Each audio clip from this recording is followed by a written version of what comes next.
right, here we go. So now we're starting the bottom half. We're starting the attachment needs. They got activated. And when they're there, we need reassurance. So here you see the child approaching the person, our loved ones approaching us, where we are approaching other people, and we need that arms open. Hey, happy to see you, eyebrows up, delight in your face, and you're welcoming them. So the next emotional need is comfort me. And comfort me is not just an external comfort where someone is hugging you or they're brushing your forehead or they're, touching your hair, doing some physical gesture of comfort or listening to you. But it is an internal experience of comfort where you just have that kind of feeling like, it's heaven on earth. I don't want to be anywhere else but right here. I always think of this when I see a child crying really hard and they put their arms up to their parent and their parent picks them up and they're like, they do that, right? And so they like rest into that parent. And when we do that, you just see their whole nervous system is just coming down and they're able to receive that comfort.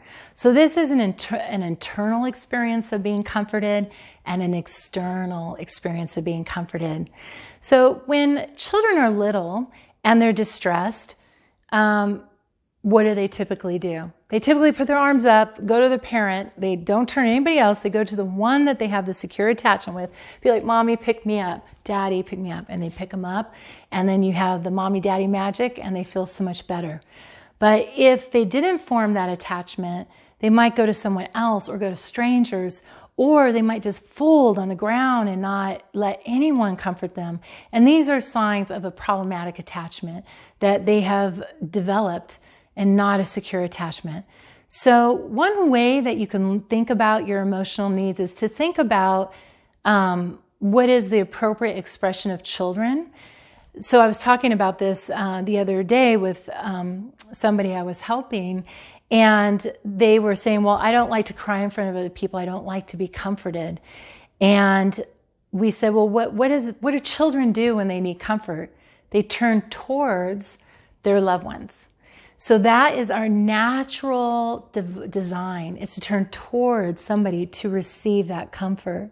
However, if we developed other strategies of withdrawing, of isolating, of numbing, dissociating, denying, this is unhealthy coping to that emotional need. These are our defenses to that healthy need. So we want to heal that. We want to allow ourselves to turn for comfort, to allow ourselves to cry on someone's shoulder, to be held. If there's no one in your life that can do that, we want to turn to the helpers that can, people that are in the healing arts, or a massage, or you go and sit by water, trees, nature.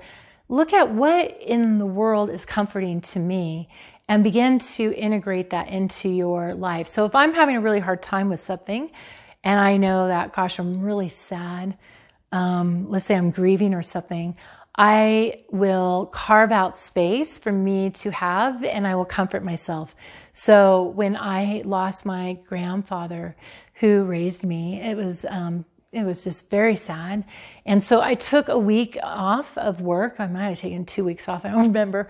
But I took a week off and I just had teas and soups and laid down and I cuddled up with my favorite blanket. I wore my favorite pajamas. I made my bed. I had clean sheets, took baths, took warm showers. I did things that felt very nurturing to me. And then I just allowed myself to have the room and space to process that grief.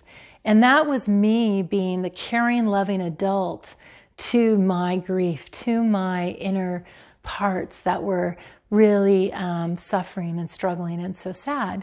So that's what we can do for ourselves, is that we can comfort ourselves by designing an environment that will support us in that way, or going to the things that we find very comforting to us. And that way we are attending to that need instead of only being comforted if the outside is there to comfort us, and if they aren't, we feel absolutely total devastation because nobody is there for us. And that is a childhood wound that is coming into present time. And so we need to turn that around and look at ourselves and be like, as a child, I had to have that from the outside. As an adult, I have an adult in me that can now do that for me. And that part is in you to do that for you. But sometimes we have the critic, we have other parts that are just dominating. And so we need to reorganize that a bit and get that inner loving adult to come in and do this for you. So we can address that in talking about different parts and critics and inner child and inner parents and all that kind of stuff. But today we're learning the emotional needs. So this is comfort me. So how was that for you? Take the time to reflect on that. Were you able to receive comfort? Did you have adults in your world that would come to you and nurture you or just hold you, let you cry? Was that okay? Or were you taught to lock it down, shove it down? Something dangerous would happen if you did express that. And if it was one of those switches that you turned off, then we want to turn it on and attend to it. But we are going to begin to do that. And if you have a lot of anxiety about that, it's all right. We'll work on that. We'll work on that with our other classes that we're going to take. But for right now, this is a very important concept to get. So take a moment, reflect on that. And now we're going to go on to the next need.